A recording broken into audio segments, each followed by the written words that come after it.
Good afternoon.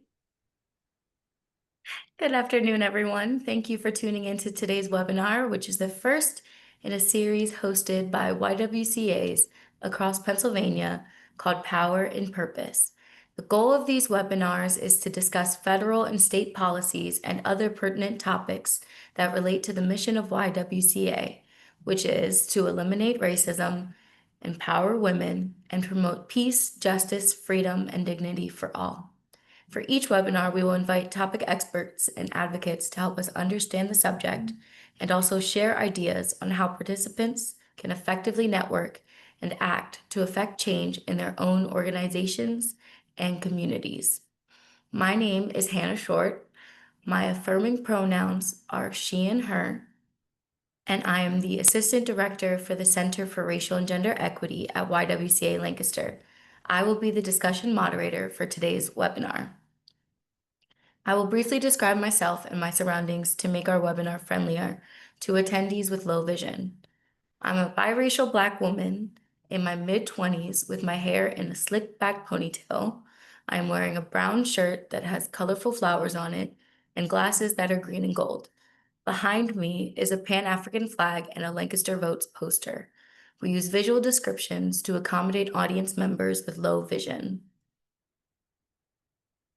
Today's Power and Purpose webinar is Care Can't Wait, and we will be discussing a piece of legislation called the Family Care Act, otherwise known as Pennsylvania House Bill 200, or HB 200 for short.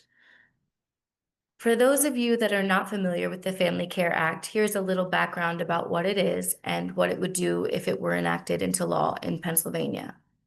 The Family Care Act would establish a paid family medical leave insurance fund in Pennsylvania that would allow family members to provide critical care and rehab services to elderly loved ones at home without risking their jobs and financial security. Grant parents the ability to care for a child who is recovering from a serious illness, allow workers to care for themselves following a major surgery, and grant new parents the chance to be there for critical periods following the birth or adoption of a child. Currently, Pennsylvanians spend over $3 billion a year on nursing home costs for elderly family members and would rather care for themselves in their own homes. The Family Care Act would allow small businesses to offer paid leave to employees whom they do not want to lose, which they currently cannot afford. This bill would also support working-class families who are forced to choose between keeping their jobs and taking care of their loved ones as infants or when they are seriously sick or injured. Studies show that workers who receive paid care benefits are 4 times less likely to need food assistance or income subsidies following the birth of a child. Allowing parents to spend time with their newborns also strengthens their bonds and leads to greater life outcomes for the child and family. I am honored to be here alongside our distinguished panelists who have offered to guide us in conversation. Please note that their views do not represent YWCA, but we welcome their expertise, opinions, and passion for work that changes the lives of those most negatively impacted by harmful policies and systems. We also want to note that YWCA USA and its organizations are nonpartisan. For today's webinar, we extended an invitation to a multi-partisan group of legislators who have co-sponsored the bill. We are delighted that the bill's prime sponsor, Representative Dan Miller, accepted our invitation and might be one of our panelists. Next, I'm going to introduce the panelists. It is my pleasure to introduce them and thank them for joining us today. We have Camilla Rivera Tinsley, the Chief Executive Officer of the Women and Girls Foundation in Pittsburgh, which aims to advance equity for women and girls through research, advocacy, and programs. Jennifer Driscoll is the founder and executive director of Lily's Hope Foundation, an organization that supports families with children receiving neonatal intensive care. Imani Davis is a county specialist and lived experience expert who is involved with Philadelphia Community Action Network and Organized Voices for Action, which organizes community-led initiatives that drive equity and survivor-centered advocacy. And lastly, Sarah Jan Hines is the Senior Director of the Maternity Care Coalition, a statewide advocacy group that works to advance maternal and child health, well-being, and equity. And I almost forgot to mention that we will be joined by State Representative Dan Miller, who represents a district in Allegheny County. Representative Miller is the prime sponsor of House Bill 200. Thank you again to our panelists for taking time out of your busy schedules to join us for today's discussion. I will now ask the panelists a few questions we've prepared beforehand. If you are following us on Zoom, place your comments or questions for our panelists in the Q&A or chat section. We ask that participants hold questions until the end. Let's get started. The first question is for Jen. You came to Family Care Act advocacy through your work with families whose babies were born prematurely. Why is paid leave so important for these families in particular? Sure. Thanks for having me. Paid leave for these families is critical. I got involved. I started Lily's Hope Foundation because my daughter is Lillian Hope, namesake for the foundation, and she was 2 pounds, 12 ounces when she was born. But paid leave for our families that we are seeing here in Pennsylvania is critical for their opportunities within their own lives to advance, to overcome hurdles, to get back into, to focus on their premature baby that might be home with them, their children that might be home with them that are siblings. There's a whole wealth of knowledge behind, what can be done to improve mental health for these families that are struggling. And I am thrilled to be a part of the advocacy for these neonatal families. This next question is for Camilla. Like Representative Miller, the Women and Girls Foundation has been in this work for quite some time. You've said access to paid leave promotes racial and gender equity. Can you speak more about how it accomplishes this and its importance for all of us?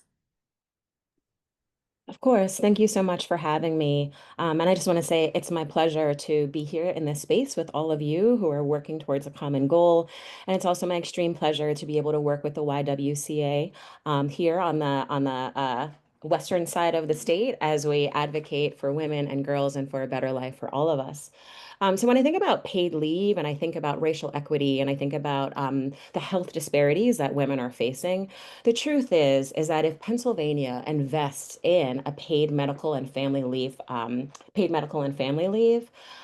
Black women, white women, Hispanic women, Latina women, Asian women, all of us will have better access to better health outcomes, and we'll also have access to better wealth outcomes in the very long term.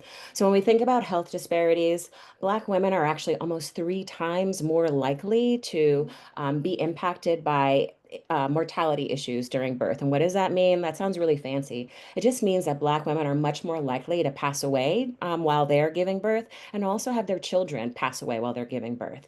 And there is a huge gap between those health outcomes for Black women and for all other women. So when I think about racial disparities, that is something that is very glaring. And that's why the Women and Girls Foundation really, really advocates for this type of policy.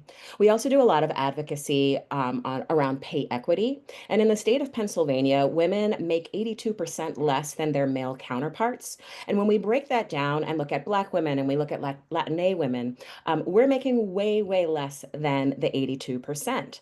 And so when we think about, you mentioned just access to resources. We also think about the ways that our taxes are being sort of allocated and that there's less and less of that allocation as we go on.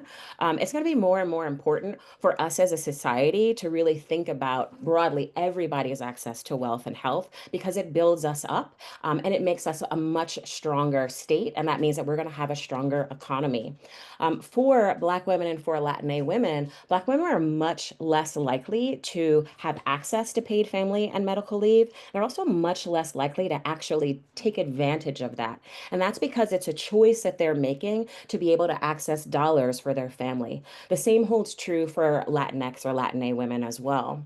So when we provide this, we are providing an avenue for women when they retire to be able to have access to some type of money, some type of wealth. And we all know that women are living longer than men do. So we are going to be at the later stages of our lives, we are going to be the ones that are financially responsible for ourselves, financially responsible for our own families. And so this is a small investment that's going to have a long-term impact for all of Pennsylvania and for the economic benefit of Black women and Latina women. So those are just some of the systemic issues that can be addressed by paid family and medical leave. Thank you. Thank you for sharing that and for also touching on the social determinants of health there. I really appreciated hearing that. This next question is for Imani. As an expert with lived experience in this area, you've done all kinds of advocacy. Can you explain why this legislation means so much to you and why you make the time to do this work? Yes, definitely. First, it's definitely a pleasure to be here and speak with all of you. I'll tell a little bit about myself. I'm a community specialist, a doula, maternal child health advocate, and also a mother of three. My children are 16, 6, and 2. I identify as an African American woman who has birthed all of my children in Philadelphia. And as far as the background, when I had my 16-year-old, I did have a job that provided maternity leave, but it was not paid. So I chose to take that maternity leave. And although, I knew I had to rely on savings, I spent the 3 months nurturing, bonding, breastfeeding my son. And I was a first mom. So I felt like it was really unfair to have to wean him and snatch him away just because the law stated that I had to go back within 3 months. So I made the tough decision to resign. And although I didn't want to, I felt like that was the best thing because you can't get that time back. And nurturing my child was much more important. I have a 10-year gap. So with my 6-year-old daughter, I decided to take a minimum wage job. And excuse my background, I have my 2-year-old at home with me. Um, I decided to take a minimum wage job in order to save, but I knew this job did not provide any leave.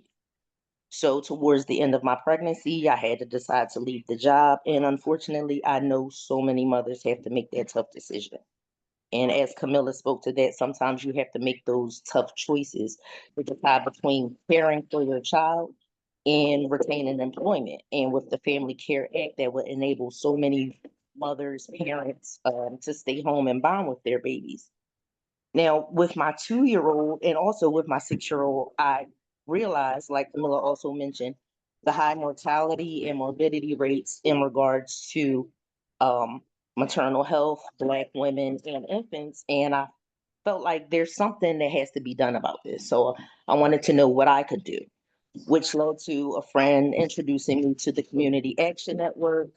I learned so much more within that network, met so many people, um, great people who do this work. One of them is Sarah Jan Hines. And this also led to my advocacy work. But I want to mention this because thankfully, this work has enabled me to stay at home with my child. Also, sometimes being able to take my child to in person meetings. But unfortunately, not many parents or mothers have that luxury to do so. And I don't take that for granted, but a lot of people have to make that choice to either put their child, be it a newborn, a 6-week-old, a 3-month-old in daycare, as opposed to being able to stay at home and nurture their child. Also, the Family Care Act would be important for these reasons. And finally, in addition to being a mother, I am also a daughter and granddaughter who has had to be a caregiver for my ailing grandmother. Unfortunately, in 2012, my mother passed away. I did not have the opportunity to be able to stay home with her. So I had to go to work as well as be a caregiver for my mother ailing until she had to go to hospice. And I just want to say that the Family Care Act would definitely allow people to be able to take care of their loved ones to have continued bonds with their children without the stress of having financial loss.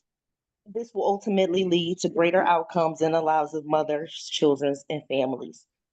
So, with that being said, I encourage you all to think about the preeclamptic mother, or the mom who's going through postpartum, who doesn't want to rush back to work, the mother who has a breastfeeding child, who doesn't want to take a bottle like I had to experience, or the friend who has an ailing parent or sick grandmother with a private nurse, excuse the background, or home health care, and they need to stay at home to become a caregiver and are not afraid to have to do that as opposed to going to work like I did. So thank you so much for allowing me to share. These are all important reasons why the Family Care Act is needed and necessary. And thank you so much for your time. Thank you for sharing that. The next question I have is for Sarah. What do folks who are watching or listening need to know about the advocacy efforts to establish Paid Family and Medical Leave Act in PA? And the most effective ways that they can advocate for this legislation? Yeah, thanks, Hannah. I want to take a little bit of a step back to talk about what folks need to know. Something to keep in mind is that paid family and medical leave is like not a new policy.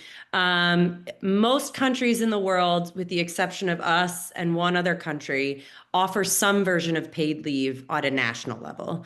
The United States does not have a national paid leave program, so states have begun implementing their own programs, beginning with California almost 20 years ago. No, more than 20 years ago. That was the first state level paid family and medical leave program. Now, in 2025, Pennsylvania is almost surrounded by states that offer this benefit. New York, New Jersey, Maryland, and Delaware all already have state programs. So I think it's something to keep in mind when we think about advocating. Camilla's been there with me. She knows sometimes folks act like this is new and like, oh my gosh, this is not new. This is actually a really standard program that works almost everywhere else in the world and in many other states in the United States. The next thing I would mention is that Pennsylvania is really grabbing national attention for the bipartisanship on this bill in Pennsylvania. So in addition to HB 200, there is also a Senate bill, SB 906, that has made progress in the Senate as well. And both of the bills have folks from both sides of the aisle on those bills, championing those bills. This is unheard of anywhere else in the country. And a lot of, there's two reasons for that. The first reason is that it's 2025 and paid family and medical leave is no longer, folks understand that it's common sense, right? They understand. You've just heard a number of folks talk about like, I don't really know anyone who can survive on one income anymore. And so what we end up seeing is that exactly what you heard Amani say, folks are leaving the workforce after having a baby, or because they have to care for an elderly loved one, or because they have a child that has complex medical needs. It's not sustainable anymore. And I think our lawmakers understand that. And that's why we've been able to have such great success. The other reason we've had such great success is because we have a phenomenal coalition here in Pennsylvania working on this issue. The Family Care Coalition is a coalition comprised of over 100 different organizations, many of us represented here on this call, 100 incredibly diverse organizations. So folks like Maternity Care Coalition, but we also have small businesses engaged. We have organizations like Jen's engaged. It's all across the spectrum. And we are pretty close to relentless. We've been working on this issue myself for only a couple of years, but folks like Camilla have been working on this bill for many sessions in a row. And we are not anywhere near stopping. And so what that means for us is that we are at the Capitol, we are meeting with our lawmakers, we are submitting op-eds, we are doing everything we can to make sure that our lawmakers know this is a priority for workers here in Pennsylvania. Hannah, you asked me what folks on this call can do. This is one of the things that we found recently as a coalition is that Of course, there's always education to do, but we have been educating our lawmakers for a number of sessions. There's actually not really many, like, people know what the deal is. They know the facts. They know why it's so important. And so we have come to a point where what we really need is our lawmakers to have the political will to move this bill forward. And the best way to do that for anyone on this call or any of your friends is to call your lawmakers. I feel like it's annoying because I feel like that's like the number. It's always like, call your lawmaker. I'm serious. Maybe one phone call isn't going to change someone's mind or turn them into a champion. But if they're not hearing from their constituents that this is something that matters, it's a great excuse not to do anything about it. And so that's really the number one thing we can do, is to let our lawmakers know that we're watching. We're watching who's signed on to the bill, and we're watching their leadership to see who's going to move it. So we've really reached a point at which we have so many co-sponsors. There are folks who are not on the bill. We'd be happy to share that information with anybody who wants to know. But really, the number one thing you could do right now is to call your lawmaker and ask them to ask their leadership to run this bill, move this bill. There's great evidence in terms of not only the facts and the data, but also how much Pennsylvanians want this bill. It's really common sense. And so it's really up to us to turn up the heat a little on them and make sure that they're also paying attention as much as we are. Thank you for sharing that. And then the last question that we have today is for Representative Miller. As the lawmaker who has worked on the Family Care Act the longest, could you provide us all with a brief history of the legislation so we get that context, and tell us about the progress you've seen, especially when it comes to this advocacy work since the bill was first introduced? Yeah, thank you. And I think I'm a little bit late today, so I apologize for that. It's kind of a crazy stretch here. Yeah, look, I think we started a paid leave discussion probably at least 8 years ago, if not 10.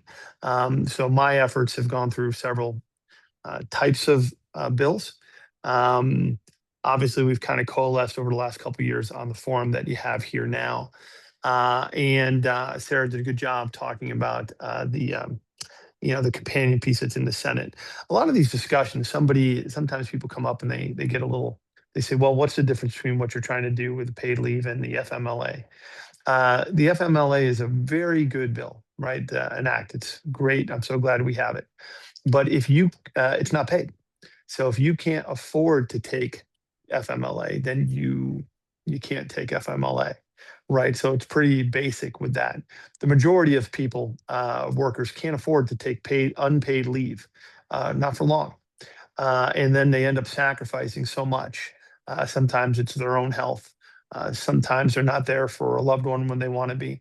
Sometimes they end up going back to work when they shouldn't. Sometimes they end up going back to work and really not even doing the job that they would like to do, the quality that they typically do, because they're so consumed with what's going on at home and they're not there for it.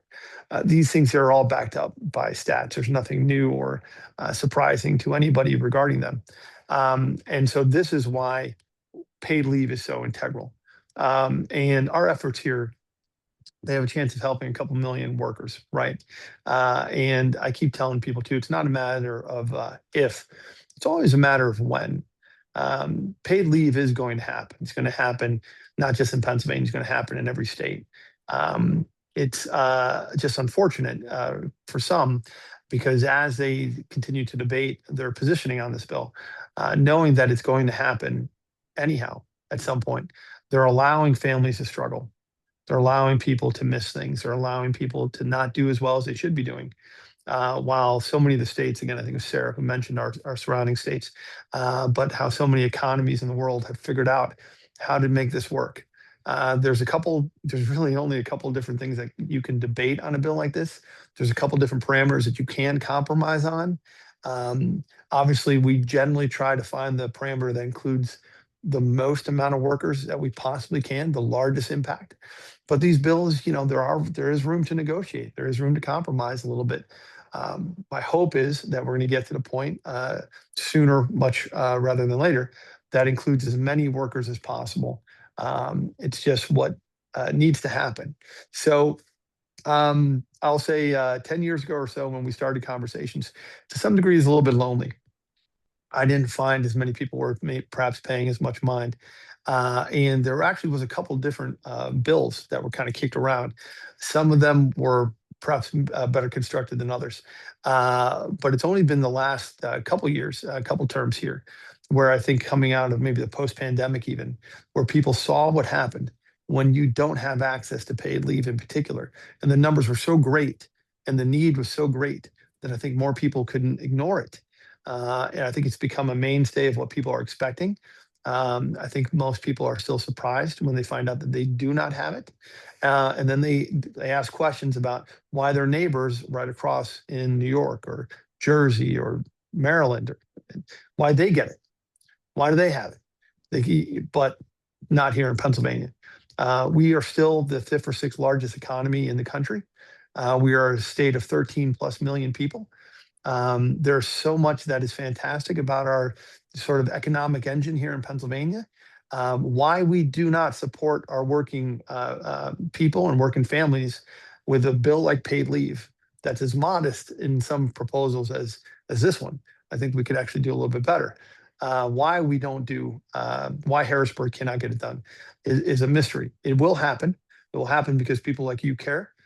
People like you join together and magnify your voices. People like you reach out to legislators and tell them how important it is, share the story of why it matters to you. It will happen. But again, we have to make it the gap between the time it doesn't exist to when it does exist as short as possible, right? And it's already been too long.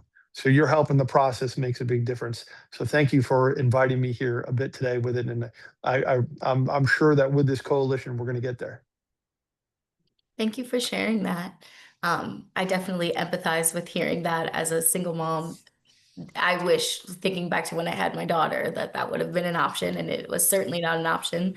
So thank you again, panelists, for this rich discussion about such an important and life-changing piece of legislation. We will now move on to questions and comments from the audience.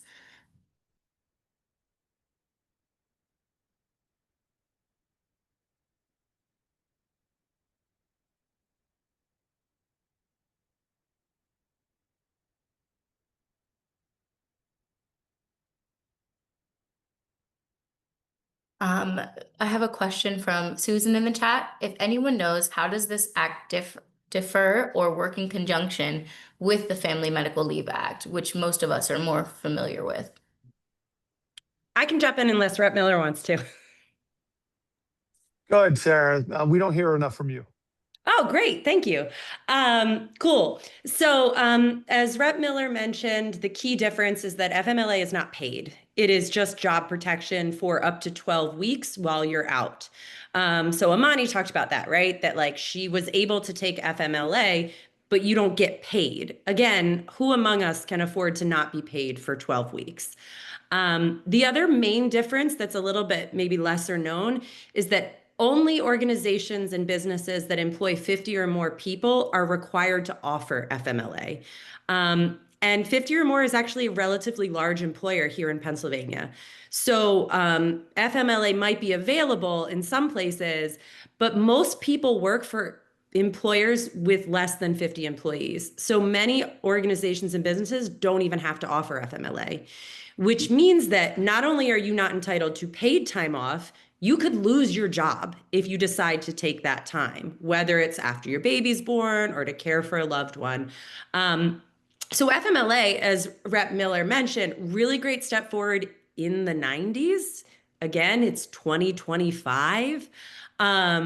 So these two processes, FMLA and paid family and medical leave, they're not against each other. They're not working at odds. This is really just the next step to allow everyone to have access to leave and also to have that leave be paid.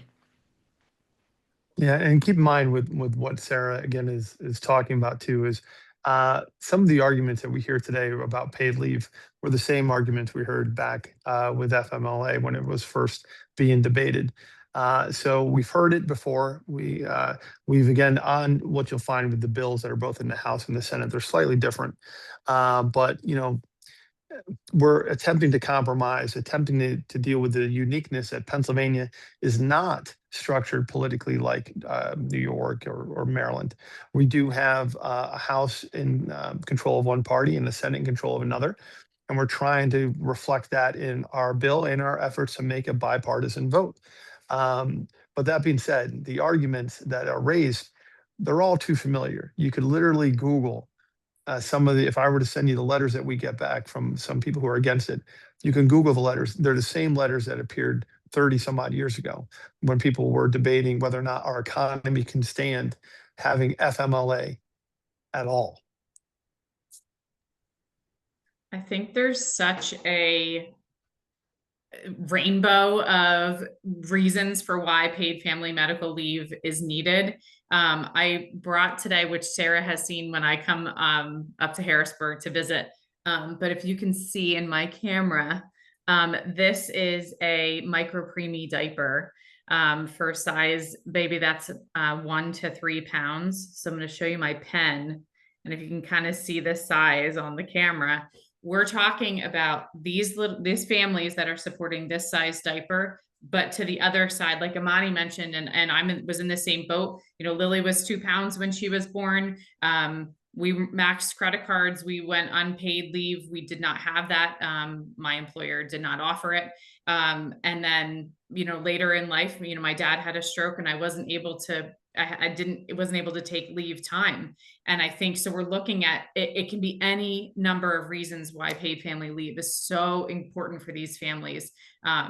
My work, of course, mainly is with Lily's Hope and these families that are out for months and weeks supporting their families because they have a little one in the NICU for a multitude of reasons, but it can be any of these reasons. And we appreciate you, Rep Miller, for all you're doing on your side, you know, to support our families and all of us on this call. Well, thank you for sharing that as well. And the only other thing to want to highlight when you were talking, keep in mind what we're trying to do is have the legislature vote for the same benefits that they basically have, right? So when you're talking to your legislator, ask them how paid family leave is, because they know, they have it, right? So all we're asking is to be sure that everybody does. And if it's good for them or us, it's definitely good for you. And you can see the need that's just represented. And that's exactly, voting for paid leave is pro-family and pro-business. Thank you all for those responses. I guess another question from the audience: how can this legislation apply to more than just new parents of children? What supports, if any, currently exist for siblings, maybe more parents, etc.? Yeah, just so you know, it's not just new parents. So I apologize if we're baby centric, but you know, they're cute, right? So so no, it's not just for new parents. So that's the goal. We recognize that these life altering moments in time can impact us at any time, at any age. No, it is for when you are bringing home a new baby. And by the way, that could be when you're bringing home a new baby that you just adopted, right? So that could also be qualifying as well. But it is for any time, and it's going to cover, I think it was almost probably every, I'd like to, maybe Sarah can help us with the medical scenario that it wouldn't cover, but we want this to broadly cover your needs so that you're there no matter what, no matter when. That's the goal. And it looks like there's another question here. Do we have numbers on how this issue impacts women, and especially women of color? You know, I'll let someone else give you the numbers. What I know is it sucks, right? So what I know is it sucks. And I can't tell you that from a person of color. What I can tell you that from is my mom, right? And she didn't have it. You know, we didn't even have health care like so many of us here. It sucks when you're not there for those moments. And we all have examples of not too long ago where even where my family, where now I have this coverage, my wife has coverage through her work. We all have stories of when it fell short and when we know that aspects of our families were negatively impacted. And then the stress of not being there when you should be there.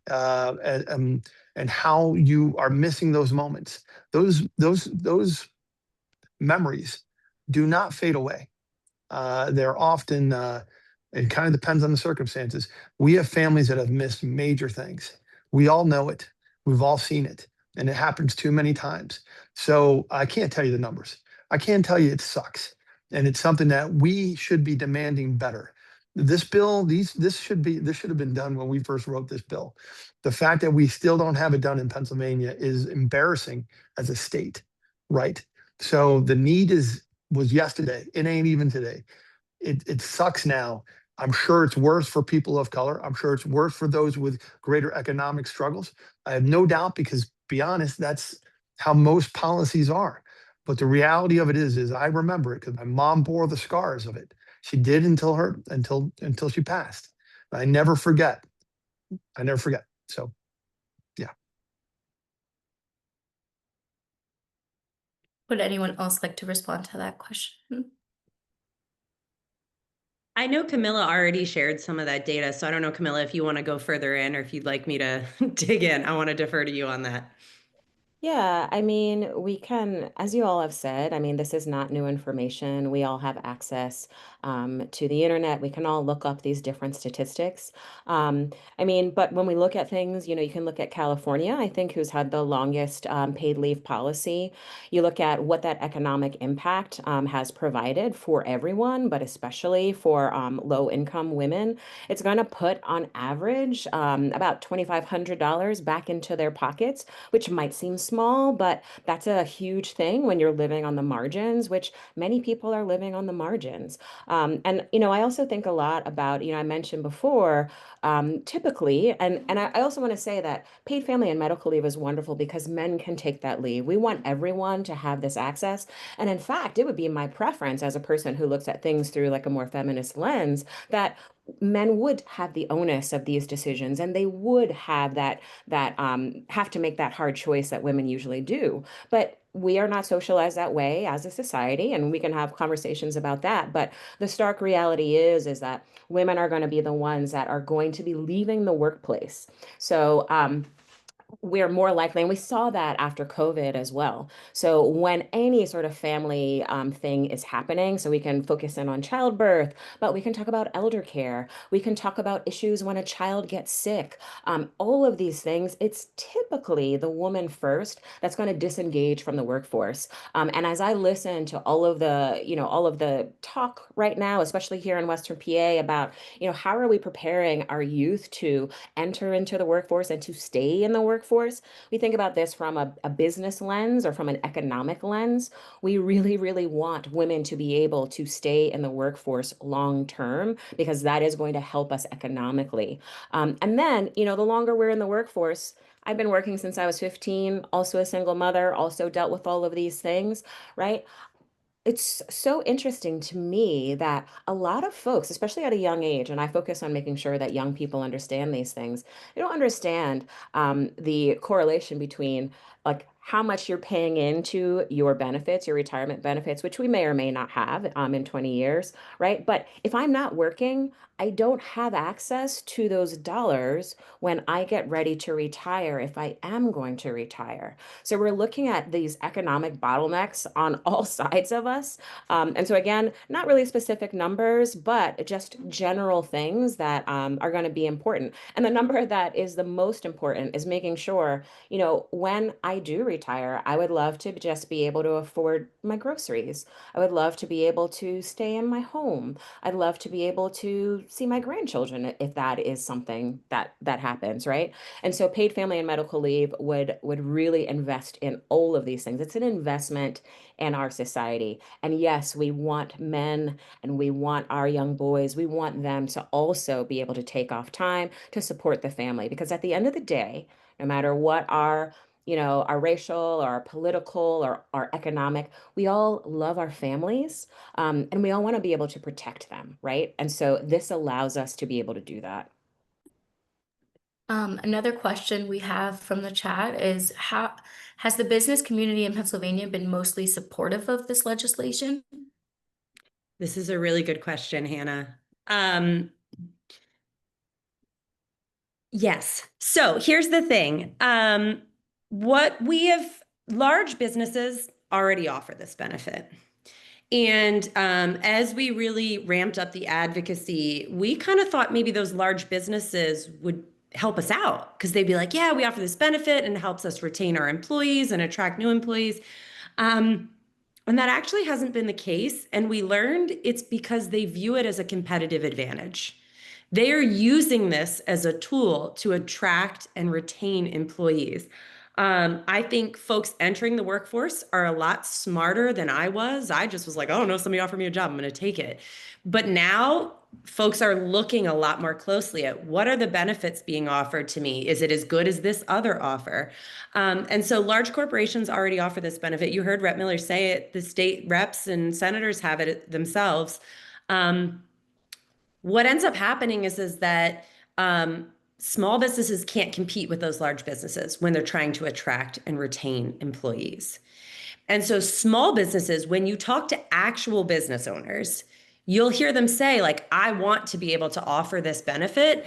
I can't do it because I don't have the multi-million-dollar, benefits package that you do at some of these larger corporations.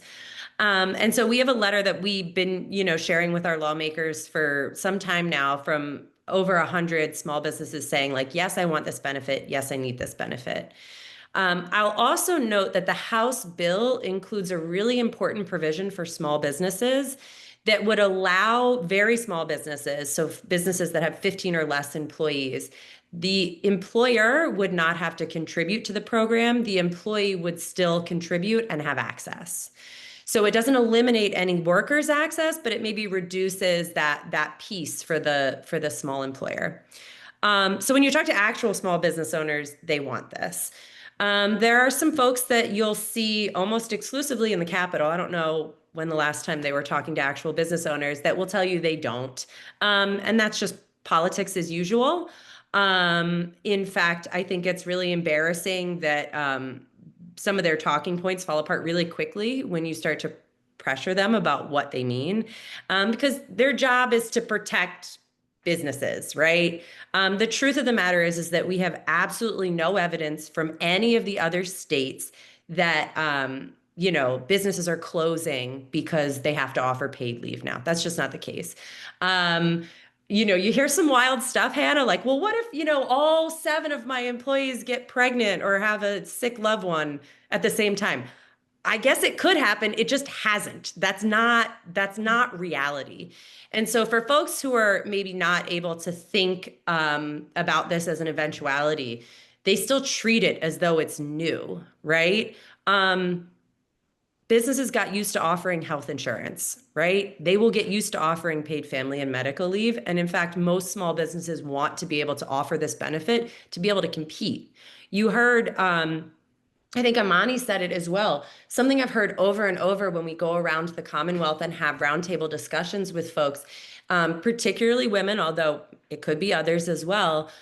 People had every intention of working after their baby was born or, as their elderly parent was nearing the end of their life. They just had to leave the workforce because it didn't make sense for them. So they're no longer in the workforce. And what we know to be true is the data is there. When people offer paid family and medical leave, your employees are significantly more likely to return to work and to return to the employer they had before they went out on leave. So it's kind of like a tale of two stories there. If you talk to actual people who own businesses and employ people every day, they'll tell you, yeah, I wish I could offer this. As is true in politics, you're always going to have special interests, doing their thing. But that's our job as the coalition to counteract that conversation. And I think we do a pretty good job. Yeah, thank you for sharing. Tiffany Stanford in the chat said, this act is very needed. My son was born premature and was in the NICU for over a month.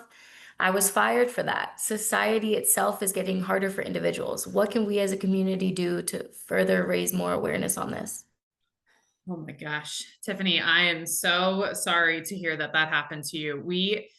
So Lily's Hope is an all volunteer nonprofit. And our goal is to answer the emergency needs of NICU families like yourself. We have a pantry here in Pennsylvania. It's in Allentown. And our goal is to provide you with tangible support and supplies for that time when you're in the NICU or just being discharged home, to provide the support that we know our NICU families need. So formula, diapers, cleaning supplies to bring that baby home, anything like that. So first thing is you or somebody else that we know in Pennsylvania that needs support always can make a referral to Lily's Hope. Through Sarah and our connections, that's really why I got involved, because I wanted to see this change for our families. It would have benefited myself, but we have supported over 4,000 families here in Pennsylvania alone in the last 12 years that could have used paid family medical leave. We know it. We know that it's an important piece of this puzzle. Lily's Hope's goal is to bridge the gap where insurance doesn't provide the support.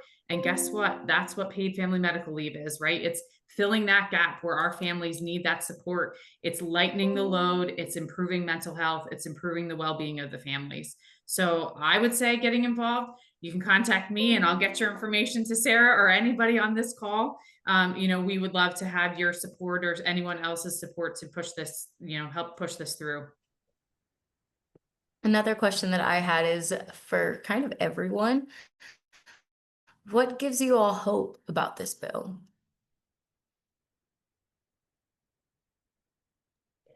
I think for Man, me, that's such a good, go Camilla, you do it. Get in yeah, there. sure. Then please.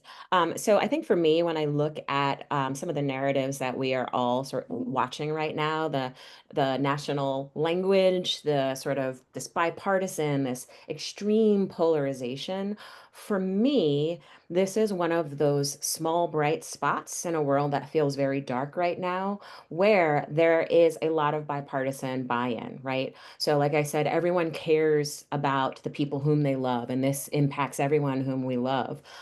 So for me, this is an opportunity to sort of say this can be something that is that will hopefully create some positive discourse, and also maybe have other states follow this path, and maybe it can just provide some positive discourse in a landscape where there's only negative discourse, right? This is something that we can all get behind.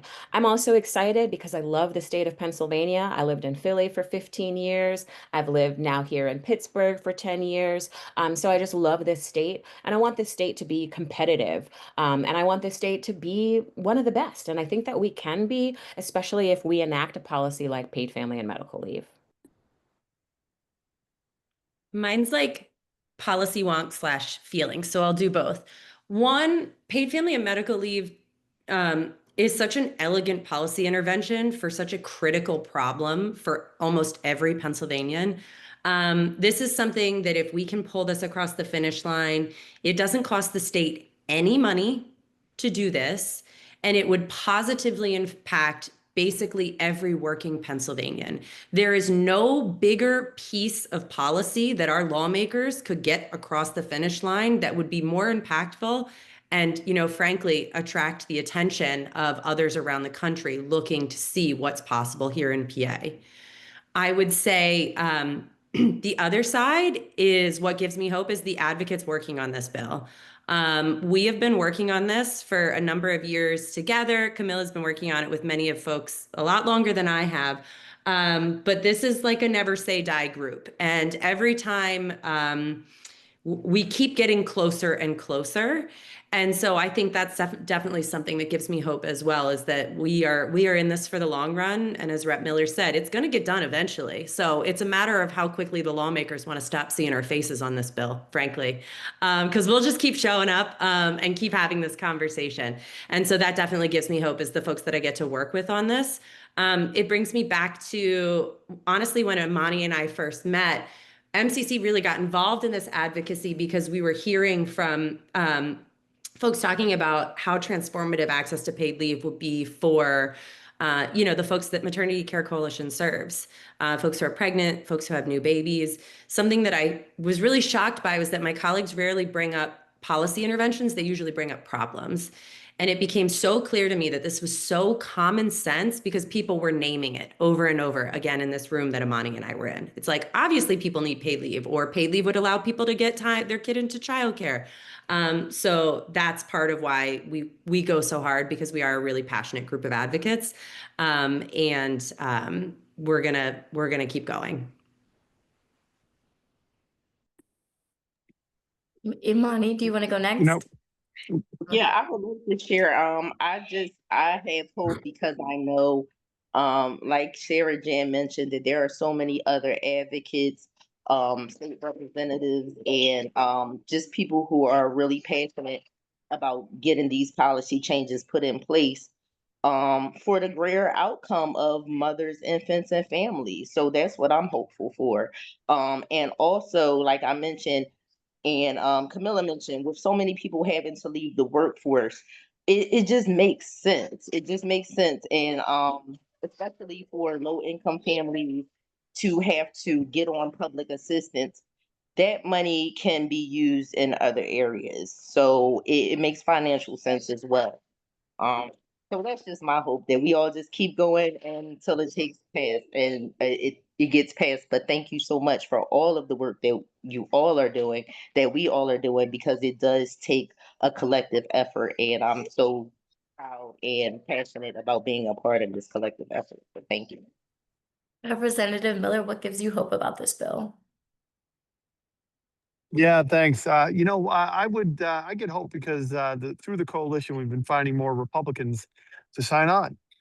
So having more bipartisan support, putting their name to the bill, I think that's great. Without the coalition's work, we were not there 6 years ago. So it's much better now than it was back then. So slow progress, I'll take it.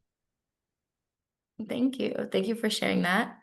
I just want to add, in the chat, we had a response to Anna's question about, would this include families who cohabitate, meaning partners that are not legally married? And Sarah did respond, yes, the bill includes language related to family of your choosing.